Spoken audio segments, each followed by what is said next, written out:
A e kuptoni apo jo? Se çfarë ndodh? Pse janë ata njerëz në shesh? Pse janë ata? Vetëm Gjika me Alin kanë vizur 50 ton kokain. Të paktën 7 miliard euro. A i shifni ju ndërtimet dhe një gjoni do të them një gjë këtu. A Altin Toplini, ta dini këte, në dosjen e Sali Berishës, ka krye aktin, njëri për akteve më të ulta që mund të krye një hetues. Ka publikuar, ka bërë publik emrat e 3 fëmijëve me autizëm.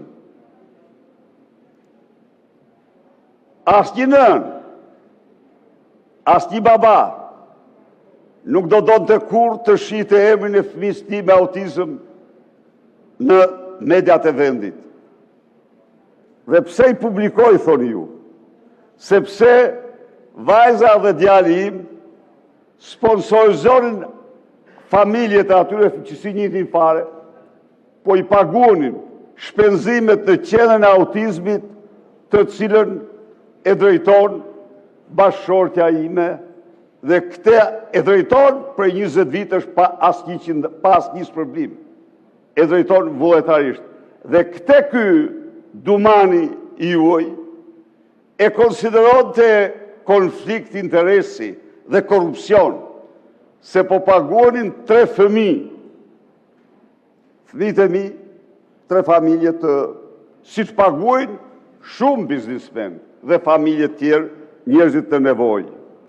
Kurse tani, ky duman, që mund të vesh 100 epitete, po se prishgojnë, fsheh emrin e Engjëlla Gaçit, fsheh emrin e Olsi Ramës, fsheh emrin e Damian Gjiklurit, të cilët ishtin delegata e tij. Damian, tani edhe po s'ke qenë të gjithë për t'ju thonë.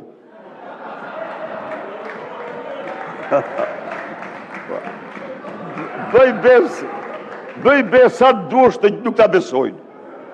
Jo, nuk ta besojnë, Damian, se ka mund fajnë. Pra, fsheh emrat e këtyre, dhe ata janë me fotografi, janë me film, janë me video, janë me zë.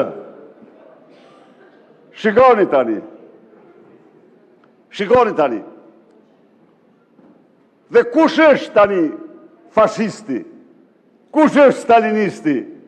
Qytetari që proteston në rrugë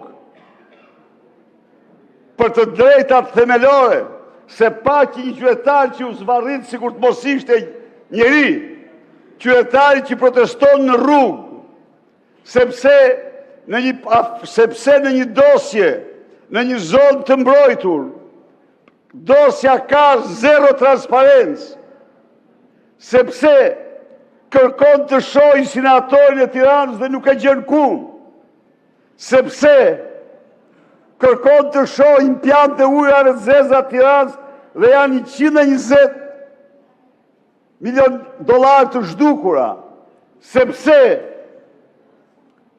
kërkon të di si u bë Edi Rama me sarajet 720 metra themelet gjata, më gjata se presidencia e Republikës, dhe kopshtin 8500 metër. E kuptoni apo jo? Dhe ai zhduket në parlament. Dhe këta mbrohen